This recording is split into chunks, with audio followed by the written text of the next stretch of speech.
Hello, my friends, and thank you so much for joining me again for another true crime case. This case comes to us all the way from Germany. If you saw my community post, you will know that I do speak some German. My grandparents were Swiss. I took German in high school. They didn't teach me any.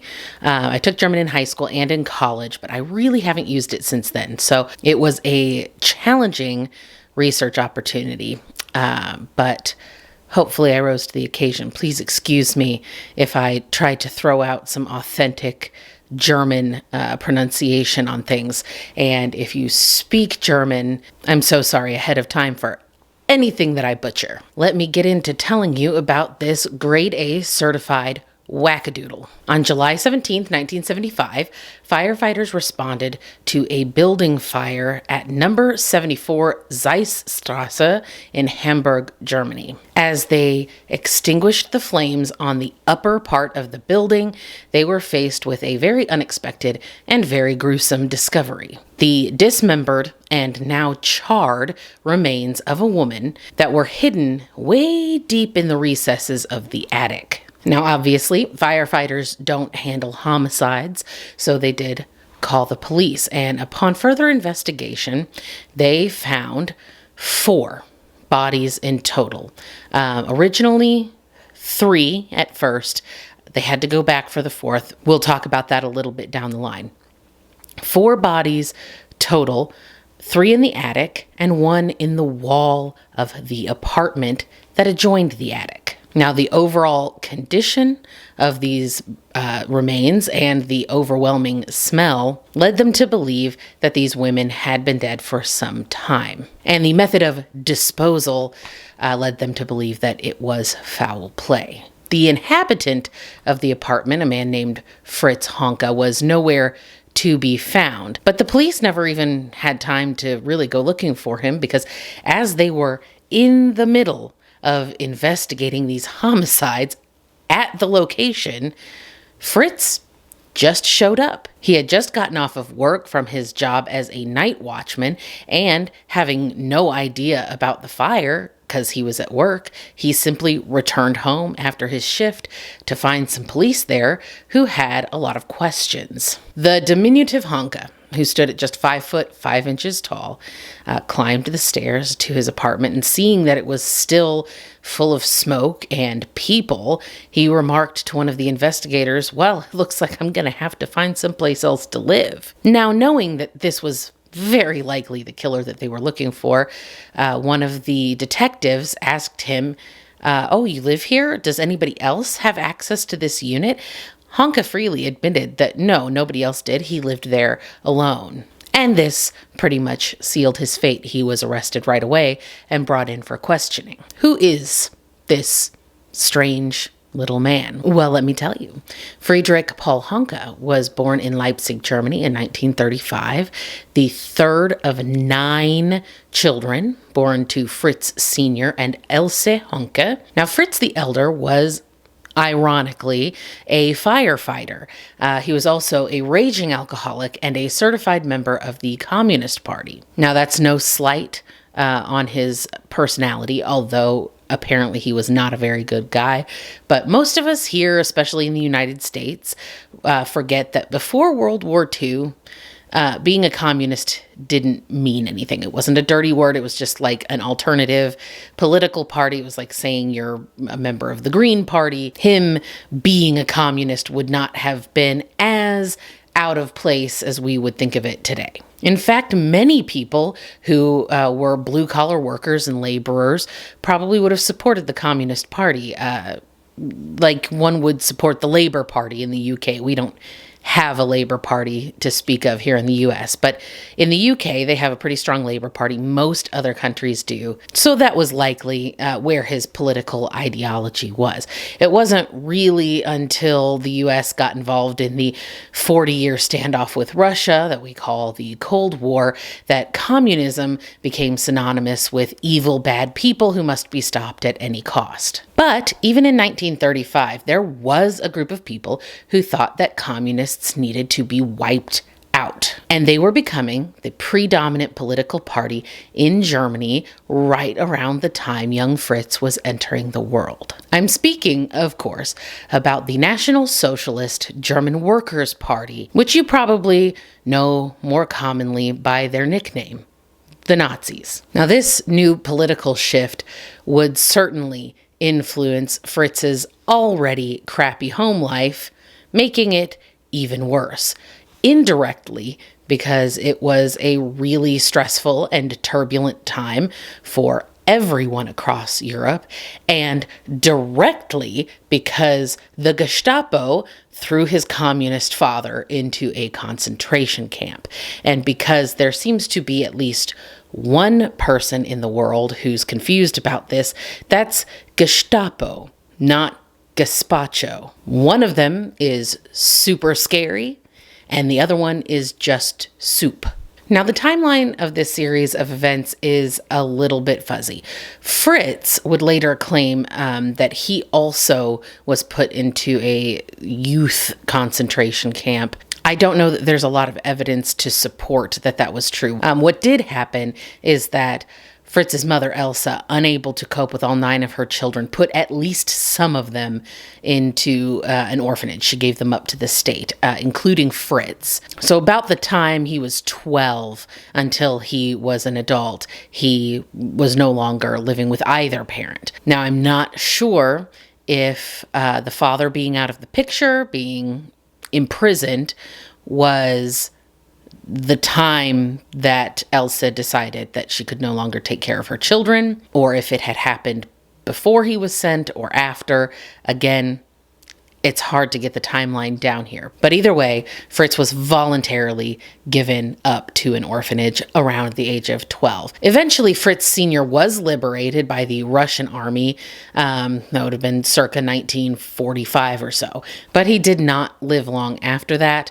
A lifetime of heavy alcohol use, and then, of course, whatever horrific conditions he suffered in the concentration camp had just done his body in, and he died in 1946. So now we have Fritz at 11 or 12 years old, all alone in the world, living in an East German Soviet orphanage. I'm sure that was lovely for him. Not making it any better was his incredibly short stature. He was very small for his age already, and he had a very severe and noticeable speech impediment. This made him the target of a lot of bullying. He did not get along with other children. He didn't get along with any adults. Nobody really loved him. And I'm not asking you to feel sorry for him, because he did do terrible things. But as a child, he was not treated well.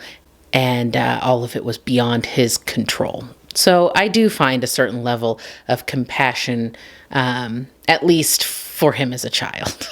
Around the age of 16, Fritz would have still been living in the orphanage, but it would have been time for him to go find a job. And he managed to secure himself a position as a bricklayer's apprentice. That was probably a pretty good get for him. An orphan would not have been expected to attend college.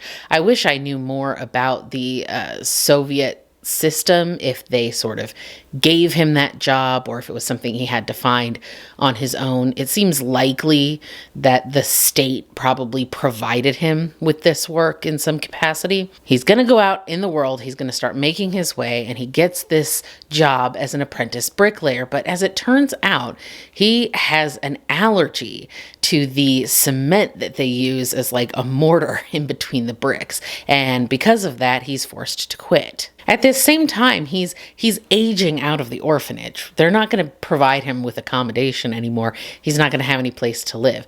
What is a young man to do? He's got to find a way to make a living, a way to support himself. So, like so many others, Fritz left communist-controlled East Germany for the hope of better opportunity in the West. In 1951, he left Leipzig He traveled around a little bit, did some odd little laboring jobs, and eventually he settled in Hamburg. And in Hamburg, he was able to find a job working in the shipyard. It was a fairly decent, stable job, and he stayed there for quite some time. But the breaks never stopped for Fritz, because at some point he was in a terrible car accident, which basically smashed his face. It seems that he was riding his bike and got hit by a car, and it just sort of smashed in the whole center part of his face, leaving him permanently disfigured. His nose healed up all smushed, and it caused his eyes to have a permanent kind of squint to them. And I'm sure you're looking at this picture I have up here. The cross eyes, I'm not sure whether he was already that way or if the accident caused that. Fritz already didn't have much going for him, and this disfigurement just kind of added insult to injury. Despite all of this, Honka did manage to find himself a wife. I mean, who isn't looking for a short, cross-eyed alcoholic with a dubious work history? Sounds like a real winner. But, apparently Inga Bosselman really wanted in on that action, proving once again there truly is a peg for every hole. Not surprisingly, they were mostly held together by their shared addiction to alcohol. Most of what they did outside of work hours was tour all of the pubs and taverns in Hamburg, getting very, very drunk. And in the midst of all this, they managed to have a son. So Honka's life with his wife and his young son for a while was somewhat normal, relatively normal. But as often happens with people who have a difficult time regulating their intake of substances, the relationship became increasingly unstable and toxic. Fritz and Inga start getting into more physical altercations. The police are called frequently to domestic disturbances. They split up, they get back together. It's very tumultuous. Eventually, Fritz loses his job at the shipyard, and the family subsequently loses the apartment, and they're forced to go stay in like a homeless shelter together. Obviously, this is going to put even more strain on an already strained marriage. But all of this, Inga put up with. The final straw came when she caught Fritz cheating on her. She took their son and she left. Now, Honka was furious about the divorce. God knows why, because he didn't really seem to like his wife very much. I think that being married somehow was some kind of status for him. It was an ego boost to know, especially with his physical appearance, the speech impediment, the way he had been bullied his whole life. Maybe just knowing that he was good enough, that a woman wanted to be with him, was the ego boost that he needed to just get through his day. Maybe he was having some very sick and twisted fantasies and thinking horrible, terrible things that he wanted to do to women, and having the family felt like a little bit of a cover for that. No one would ever suspect the sick things that were going on in his mind if he appeared on the outside to be a family man. I'm just speculating. Of course, we can't really know that. We can't ask him. We'll never know for sure. We've talked about guys like this before. It's a tale as old as time. They're controlling.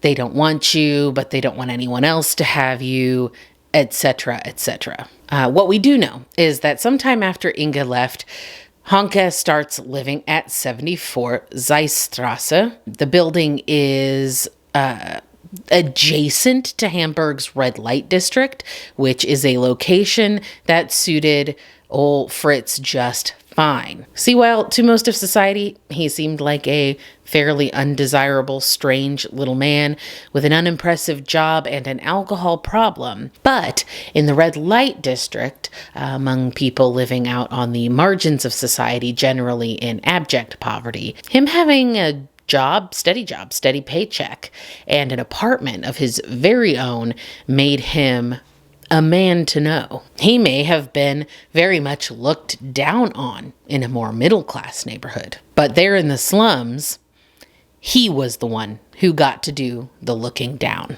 He preferred the company of those even less fortunate than himself, people that he could feel superior to, especially women, particularly the sex workers that frequented the pubs and taverns on the Reeperbahn, which is the main thoroughfare through Hamburg's red light district. And Fritz could almost always be found drinking somewhere on the Reeperbahn when he wasn't working. Honka frequently brought these women home with him, often for nothing more than a couple stiff drinks and a promise of a warm place to sleep at night. But he did have a particular, nay, peculiar preference in the women that he invited back to his place. The one that's not so uncommon is that he preferred them to be shorter than him. I think that there are a lot of men out there who prefer a female companion who's shorter than they are. I don't know why it matters so much, but it does seem to be a thing.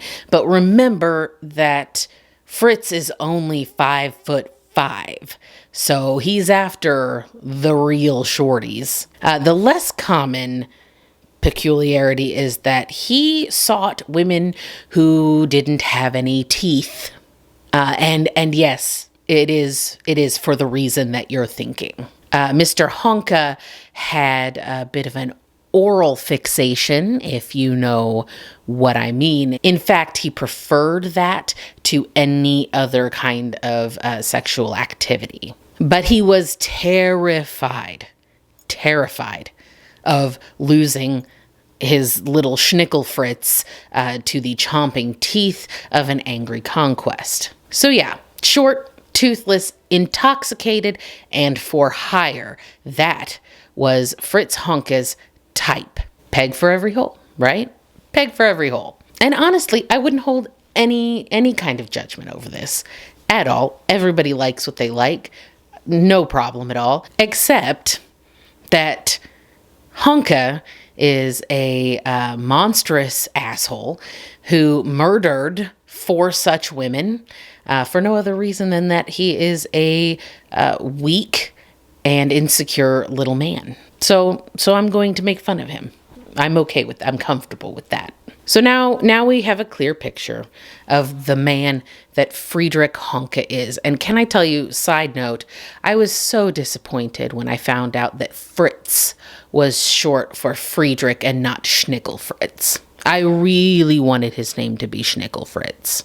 I know that's not a real name, but I was hoping. So now we're going to go forward in time, but back to the beginning of where my story started. When police are called to the apartment of Fritz Honka because firefighters found a mummified torso in the attic wall. When the police get there, before they even start inspecting remains or anything, they walk in, they notice that the apartment all by itself is pretty unsettling.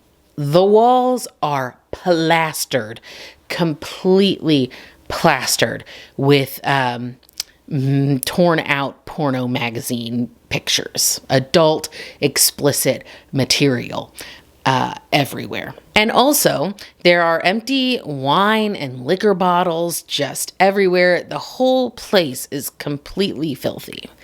And stuck in amongst all the explicit material and the garbage and the wine bottles are baby dolls. Just lots of baby dolls stuck around everywhere. Little China dolls, plastic ones, dolls. Creepy. I imagine that, you walk into a place like that and it immediately screams, a serial killer lives here. I mean, like he's not even trying to hide it very well. And of course, the smell of decomposition permeates the air, even through the gobs of cheap cologne and air fresheners that Honka had tried to use to cover up the stench. That does not work, by the way. So Jürgen Fehler, who is one of the detectives that was called to the scene, looks around, checks out the woman's torso that they had found, and he is immediately reminded of an unsolved homicide he had been on 4 years earlier. A man had discovered some remains out in like a waste dumping lot. You know how some neighborhoods, when they have a defunct house or something, that lot kind of becomes a makeshift landfill. That's what this was. It was just an empty lot that everybody in the street dumped their trash on. And this man found the remains of a woman, but just the head, the hands, and like one thigh. They were dismembered and then individually wrapped and kind of stashed in a really shallow grave. Not even a grave, just like a half-assed shallow hole among the garbage. It was so shallow, in fact, that he didn't have to dig. He just saw something sticking out of the ground. Bits of these were sticking out of the ground. That's how they were found. Almost just laying out in the open. It was just some really, really half-assed lazy work on whoever disposed of these parts, which is great. We love that, right? We love that for us because it's easier. We love a lazy criminal, right? Find them faster. They make mistakes. They slip up. That's good for investigators and people who want killers off the street. But because of the situation, there was significant damage and decomposition, some slight mummification going on. Fingerprinting was out of the question. The skin had been too damaged. And unfortunately, the head, which is generally a great way to identify somebody, was damaged to the point that it was basically unrecognizable. But the Germans are a crafty people. They're very resourceful. They did not let this stop them from finding out the identity of their Jane Doe. They knew they needed to come up with a way to make her look a little more lively so that perhaps they could get someone to ID her. Now, you know I get very excited for creative forensic techniques. I had never heard of this before, and I believe, as far as I can tell, it is because the Hamburg forensic investigators made this up. They invented this method. It's a little gruesome, so bear with me. You know, these days we have these great computer programs, right? We can scan it in and they age progress, and they'll, take a skeleton and build a face around it. And we can get a pretty good approximation of what somebody looked like when they were alive without having to really get too messy. We do it all with computers. Well, we're talking about 1975 here, okay? Computers did not have that kind of capability back then. So they had to come up with something a little more analog. And what they did, because the skin, although damaged and mummified, was still intact, is they filled her face with paraffin wax to plump her back up. They then put makeup on her to make her look more alive and took a picture. I get that that's a little hard to hear. It's a little gruesome, but it worked. It worked. They took that picture around and they were able to find people who knew this woman. It was 43-year-old Gertrude Breuer, who was a professional hairstylist who kind of moonlit doing some sex work on the side. So yes, good, they had a positive identification. But unfortunately, they were never able to find any leads on who may have killed Frau Breuer, and the case kind of went cold. That is, of course, until Detective Fiedler was standing in Honka's attic looking at the charred torso of a woman with no head, no hands, and only one thigh. The trash lot where Breuer's body had been found was only 200 meters from the place that Fiedler now stood. Easy walking distance, even for the laziest criminal. He knew in that moment that he was about to find Breuer's killer. But there were 3 other bodies that now needed to be identified, and they were not in any better shape than the first, particularly now that they had been singed.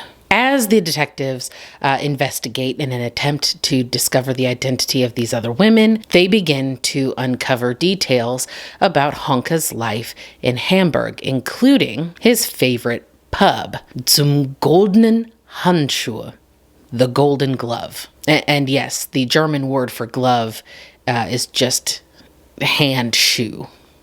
They're very practical people. Zum Goldenen Handschuh was owned by a former Golden Glove boxer, hence the name. It was a rather seedy tavern frequented by the down-and-out denizens of the Reeperbahn, a favorite place of anyone looking to pick up a little company for the night at a bargain price.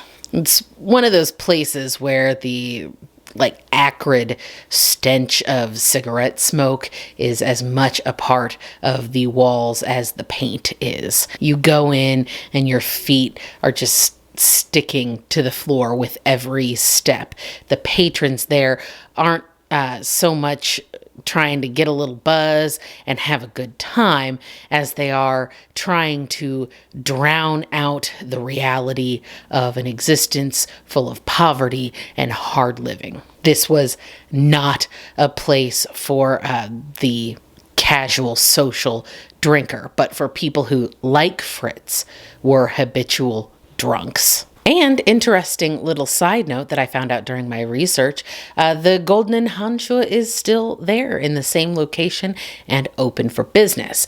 But these days it draws a much different clientele. A German film about Honka that was made, it was named for the bar, and it kind of popularized it a little bit. So mostly what they get now are tourists who are morbidly curious about the favorite hangout of the famous serial killer, which is why another alternative name for the pub is printed right above the door. Honka's Stube.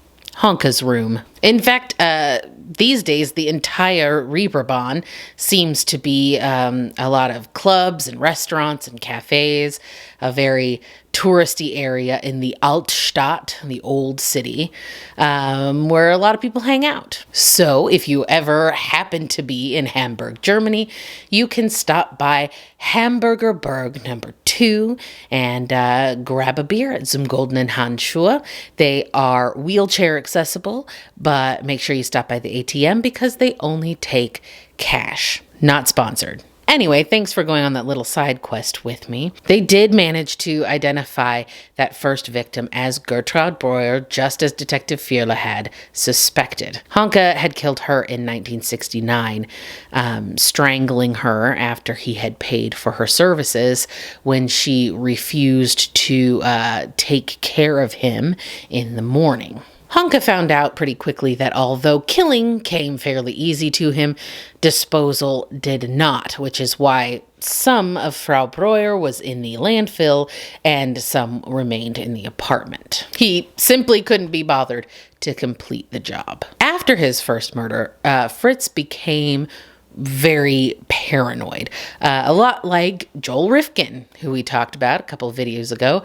There will be a link to that video at the end of this one if you want to go watch that. But very much like Joel, he really expected the police to come knocking on his door at any minute. He lived in constant fear, looking over his shoulder, just sure that he was going to be found out. But no one ever did come. And as the years went by and he remained a free man, he learned 2 things. Number 1, he liked murdering women.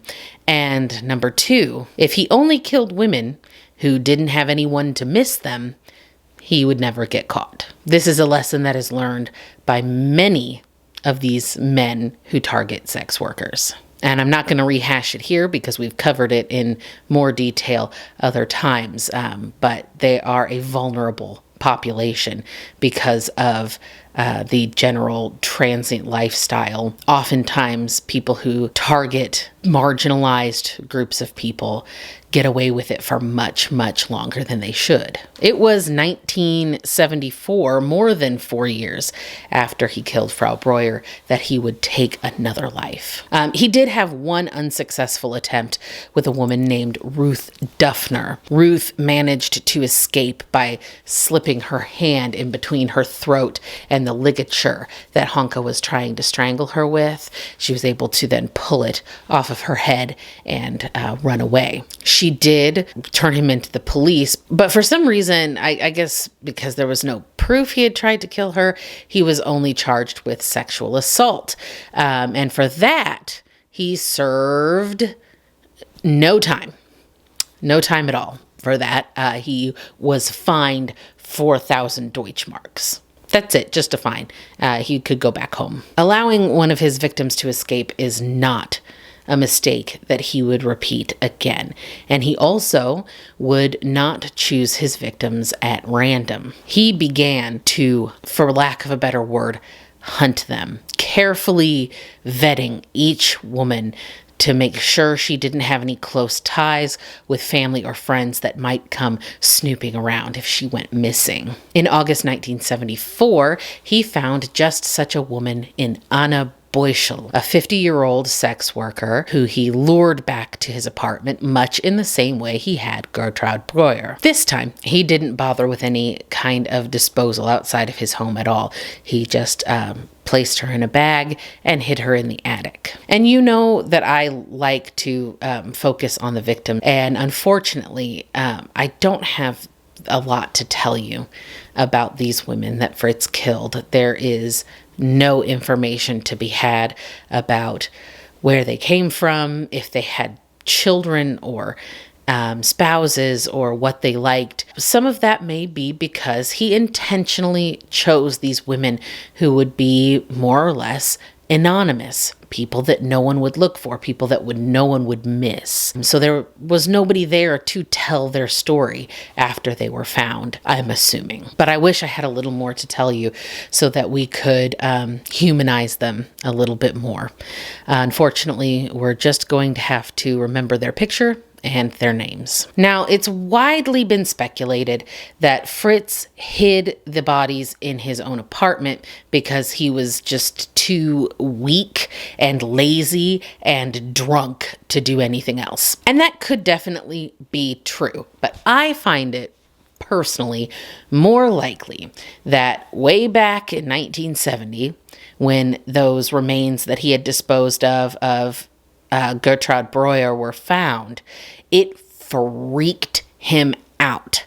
He would have heard about it. I mean, it was only 200 meters away from where he lives, so he would have known that they found those hands and head. I think that he probably was just scared and figured that he was much, much safer having them in a place that really only he had access to. His place, his living quarters. In December of 1974, Honka was ready to strike again, this time with 57-year-old Frieda Roblick. Later, Honka would claim that he had to kill her because she was trying to rob him.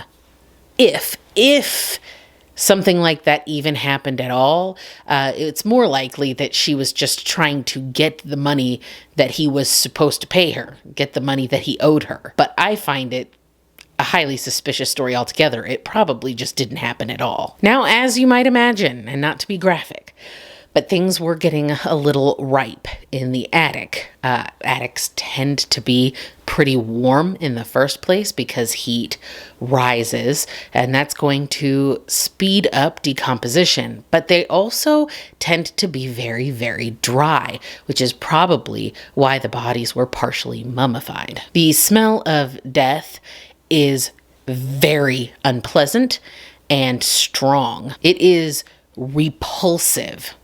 Honka didn't seem to mind, but the neighbors were starting to complain. That crafty little Schnickelfritz had the perfect excuse when they came knocking on his door and asking him about the smell. He told them that there were some foreigners living in the building. And it was their cooking with all their crazy foreign spices, and that permeated the whole building and was stinking the place up. I don't want to say that these people were xenophobic, but they did accept that answer. No questions asked. They were like, oh, of course, definitely cooking of people from other places. That makes a lot of sense. After this incident, he did start dousing the bodies with cologne and air fresheners, apparently possibly like toilet fresheners, to try to mask the smell. It didn't work. Honka's final victim was 52-year-old Ruth Schult in January of 1975. Ruth didn't even get to stay the night. Apparently, they were sitting around in his living room, drinking, having a good old time, and she started making fun of him for something, laughing at him specifically. I think it's possible that she was just joking with him and being a little intoxicated and having fun, but his insecure mind perceived this as her making fun of him or bullying him. It enraged him. He flew off the handle. He hit her over the head with a bottle of gin and then strangled her to death. Now, Ruth was heavier than the other women. He actually could not get her to the attic. He couldn't lift her. So he just removed some panels along like the baseboard and unceremoniously rolled her into the wall and covered the hole up with some wallpaper, just right there in his room. Then, of course, in July of 75, his place caught on fire. I saw a couple places that reported that he had set the fire. He didn't set the fire. It was the neighbors had left some candles burning. It was an accident. And then, of course, the bodies are discovered and he is arrested. Here's the problem. Technically, even though the attic is right there, access to it in his apartment, technically, every other neighbor in that building could have access to the attic. I don't know exactly how, if maybe there was an entrance in the hallway or something like that, but he's not really the only one who could have gotten in there. And of course, we know what that means. Reasonable doubt, right? He and his lawyers could simply say he didn't do it. Literally anybody in the building could have done it. So they decide they really need to get a confession out of this guy. So the interrogator comes in, experienced interrogator, and he starts asking him questions. The problem is that, remember, Honka has this terrible speech impediment. So it's actually quite difficult for the interrogator to even understand what he's saying.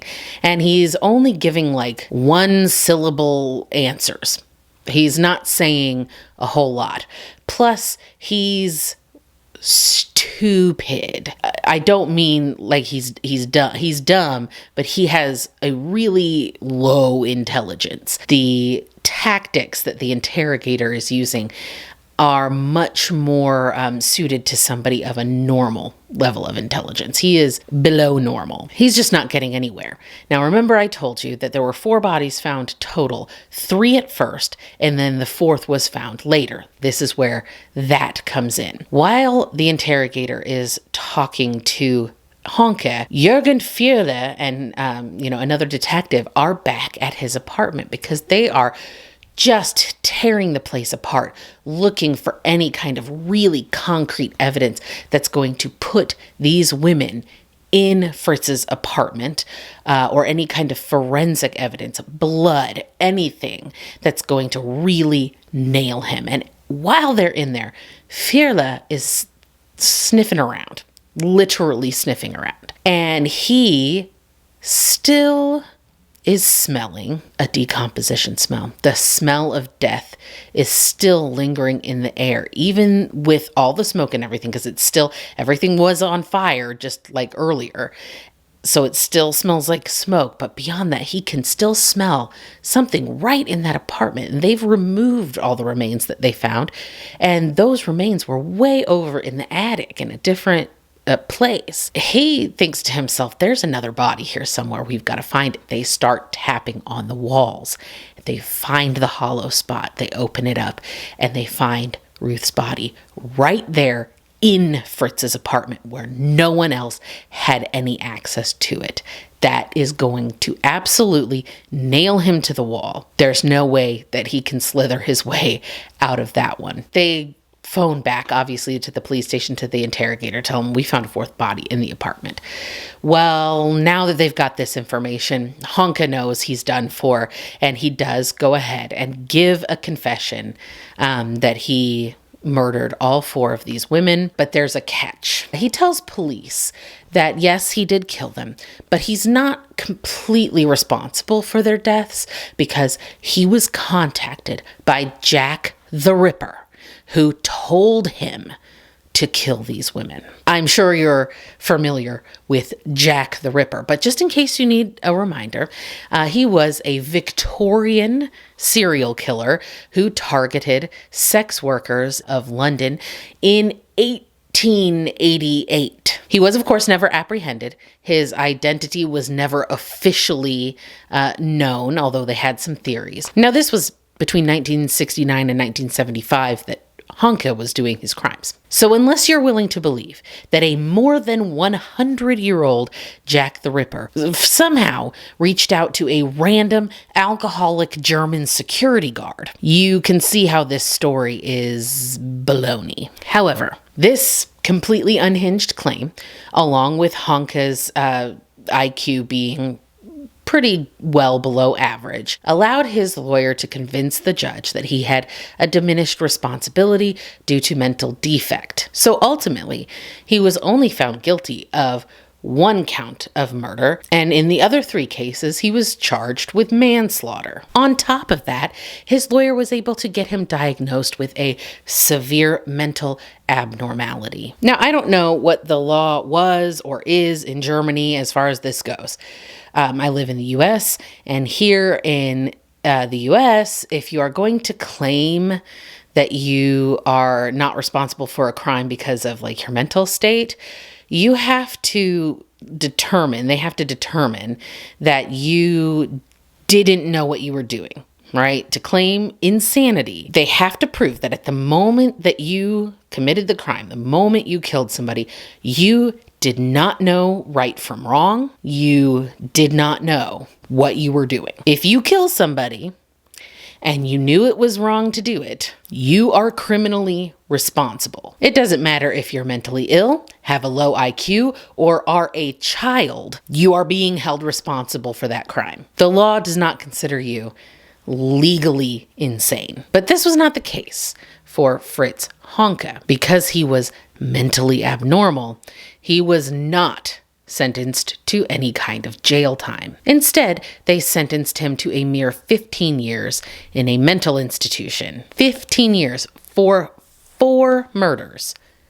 15 years in a mental institution. I get that the U.S. has a harsh and somewhat medieval prison system. We probably go a little overboard. We could probably give a little more compassion and forgiveness. I agree that in the mental state Fritz was in, he probably should go to a mental hospital and not to jail. But 15 years? Can't we just say forever? Or like until he's better, until he's deemed sane or no longer a threat? I feel like putting an exact 15-year timestamp on it is a little bit premature. But again, I don't know how the German system works. It's possible that they said 15 years upon evaluation, or no less than 15 years, and maybe had the option to stay longer. I don't know for sure. But 15 years doesn't seem like enough time for that level of sadism. Anyway, I don't know. Weigh in down below. Tell me what you think. Fritz was released after his 15-year sentence. He was 55 years old. However, he would have seemed much older. His years of heavy drinking definitely took a toll on his body. He would spend the few remaining years of his life in a nursing home under constant care, using the name Peter Jensen. And he lived as Peter Jensen for 8 years until he died in 1998 at the age of 63. And apparently his caretakers had no idea who he was. They just thought he was Peter Jensen. And actually he was a horrible serial killer. So There you go. And that was the case of German serial killer Fritz Honka. I hope that you found this video interesting. If you liked it, please give me a thumbs up. It really helps me out. And if you haven't already, you should subscribe. Come back. Join us again sometime. Also, please make sure to do something to take care of yourself today and every day. And other than that, I will see you on the next one. Bye! I'm gonna set your place on fire. Let's get higher. I'm gonna set your place on fire. Let's get higher. I'ma make it burn.